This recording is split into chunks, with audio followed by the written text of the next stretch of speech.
Saglit lang kapatid, may sasabihin lang ako. Huwag mo munang scroll. Pagod ka na ba buhay mo? Gusto mo na bang sumuko at umayaw?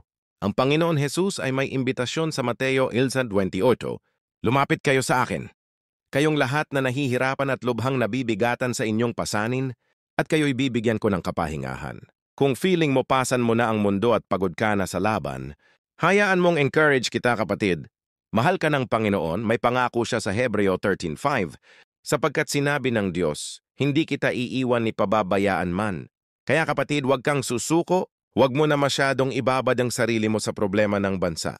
Maganda magbasa ka ng Bible, manalangin at umattend ng Bible study at pagsamba para ma-refresh ang kaluluwa mong pagod. Si Jesus ang higit mong kailangan kapatid, kaya tiwala lang, patuloy lang sa laban ng pananampalataya. Please, like and share kung ramdam mo ang salita ng Diyos. Be a blessing to others. Amen. Thanks and God bless.